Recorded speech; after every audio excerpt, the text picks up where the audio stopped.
A very good afternoon to all my students. Company law की आज की class में हम पढ़ रहे हैं transfer nomination and transmission of securities, जिसे हम प्रतिभूतियों का अंतरण, नामांकन एवं पारूषण कहते हैं। ट्रांसफ़र क्या होता है? ट्रांसफ़र ऑफ सिक्योरिटीज़ और शेयर्स क्या होता है? शेयर अगर हम ट्रांसफ़र कर रहे हैं, ठीक है, अंशों का अंतरण कर रहे हैं, उसे हम ट्रांसफ़र ऑफ सिक्योरिटीज़ कहते हैं। अगर डेफिनेशन हम पढ़ें तो transfer of securities means the transfer by sale by registered holder of a securities और शेयर्स। क्या मतलब हुआ इसका कि वो ट्रांसफ़र जो कि एक रजिस्टर्ड होल्डर के द्वारा किया गया है, किसका? सिक्योरिटीज़ का या शेयर्स का। इट डज़ नॉट इंक्लूड, लेकिन ये कभी भी इंक्लूड नहीं करता एनी इनवॉलेंट्री और फोर्स सेल जो होती है, ज़बरदस्ती से विक्रय कराया हुआ अथवा इनवॉलेंट्री, जैसे न्यायालय द्वारा ज़बरदस्ती विक्रय कराया गया हो या नीलाम करने या अंशों का हरण, मतलब फोर फीचर ऑफ शेयर्स हो रहा हो, तो ये ट्रांसफ़र में नहीं माना जाता है। Provisions regarding transfer of securities. अगर प्रोविजंस प्रतिभूतियों के अंतरण संबंधित प्रावधान अगर देखें हम, transfer of securities dealt with the depository, निक्षेपागार के माध्यम से लेन देन की जाने वाली प्रतिभूतियों का अंतरण। यदि किसी कंपनी की जो प्रतिभूतियों का लेन देन अगर किसी डिपॉजिटरी के माध्यम से करा जा रहा हो, तो जो प्रतिभूतियों का अंतरण है उन व्यक्तियों के बीच हो सकता है जिसका नाम उसमें किसी निक्षेपागार के अभिलेखों में, उसके डॉक्यूमेंट्स में लाभदायक हित, मतलब धारकों, मतलब होल्डर ऑफ बेनिफिशियरी इंटरेस्ट के रूप में उनका लिखा गया है। तो एप्लीकेशन और इंस्ट्रूमेंट इन प्रिस्क्राइब फॉर्म, निर्धारित फॉर्म में आवेदन का या विलेख, प्रतिभूतियों के अंतरण का आवेदन एक निर्धारित फॉर्म में अर्थात फॉर्म नंबर SH में किया जाना जरूरी है। नेक्स्ट है इसमें डेटेड तिथि, अंतरण के जो विलेख पर तिथि अंकित होनी ज़रूरी है। नेक्स्ट आता है स्टैम्प, जिसको हम स्टैम्प्ड बोलते हैं। अंतरण विलेख का विधिवत स्टैम्प लगे होने चाहिए। निष्पादन या क्रियान्वयन, एग्जीक्यूशन, अंतरण विलेख का निष्पादन या क्रियान्वयन जो है वो अंतरणकर्ता या अंतरिती द्वारा अथवा उनकी ओर से किसी भी व्यक्ति के द्वारा किया जाना चाहिए। अंतरिती का विवरण, मतलब ट्रांसफरी कौन है, ट्रांसफ़र नहीं है, पर्टिकुलर्स ऑफ ट्रांसफरी आएगा, यहाँ करेक्शन कर लेंगे हम, जिसको ट्रांसफ़र किया जा रहा है। तो अंतरण विलेख पर अंतरिती के नाम, पते, व्यवसाय यदि है तो हमें उल्लेख करना है। कंपनी को सुपुर्द की डिलीवरी टू कंपनी। अंतरण विलेख अंतरणकर्ता अथवा अंतरिती द्वारा कंपनी को सुपुर्द किया जाना चाहिए।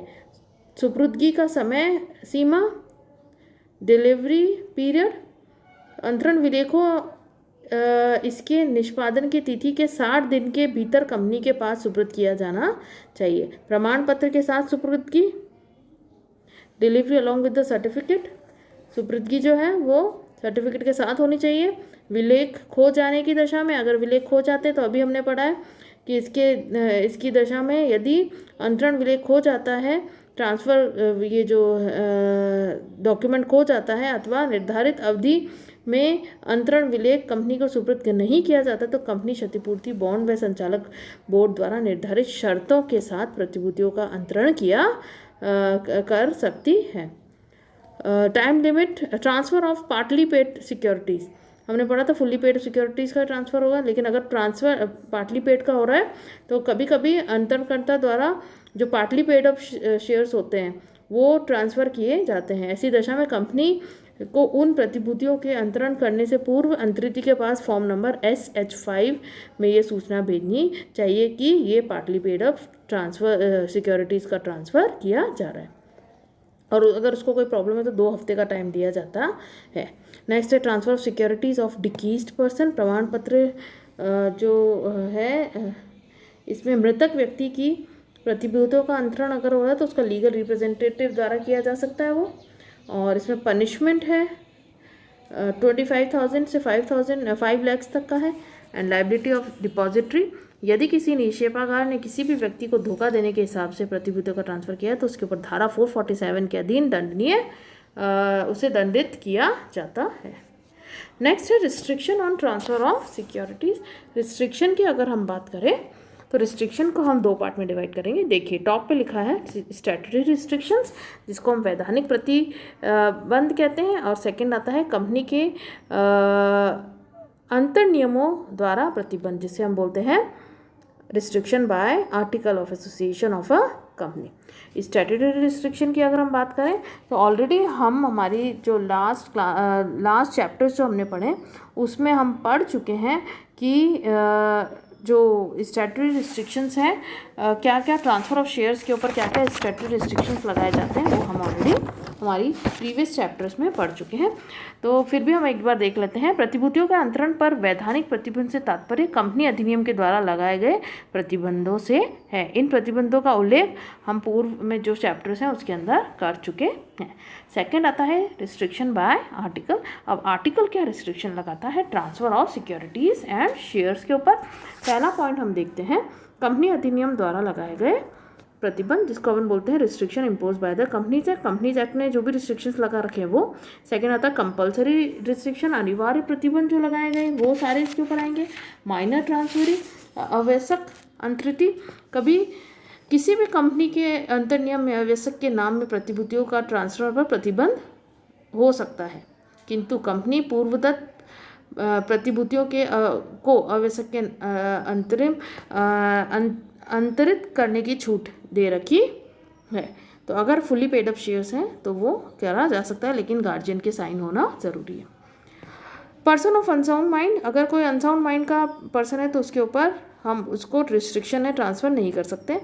इंसॉल्वेंट व्यक्ति है तो उसके ऊपर उसको भी ट्रांसफ़र नहीं किया जाएगा। अगर किसी व्यक्ति के call in arrears, article generally contain a restriction on transfer of securities shall not be accepted with the calls. अगर आपने उसके ऊपर सिक्योरिटीज़ के ऊपर कॉल इन एरियर रहा है तो आपको अलाउड नहीं है।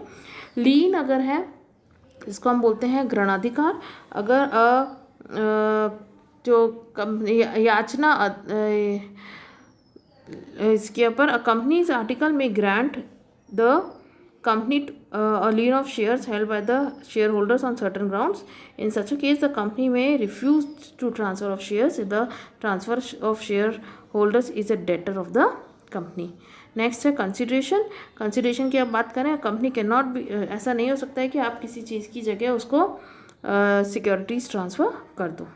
नेक्स्ट है ट्रांसफ़र फीस। ट्रांसफ़र की फ़ीस होती है जो भी है lawful transfer fees is paid. Company में रिफ्यूज़ ट्रांसफ़र ऑफ सिक्योरिटीज़ अगर मना कर सकती है अगर आपने जो भी ट्रांसफ़र फीस है वो नहीं दी है। Closure of register of members, a company में refuse to accept transfer securities during the period of close. जिस दिन क्लोजर हो रहा है उस टाइम कंपनी मना कर देती है ट्रांसफ़र ऑफ सिक्योरिटीज़ के लिए।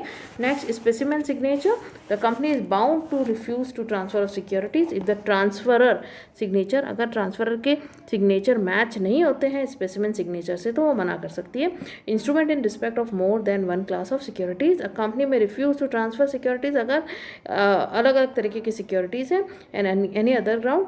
आर्टिकल में स्पेसिफाई कोई भी अदर ग्राउंड हो सकता है जो कि आर्टिकल के अंदर लिखा गया है, और बोर्ड ऑफ डायरेक्टर्स के पास पावर है टू जस्टिफाई सच रिस्ट्रिक्शंस।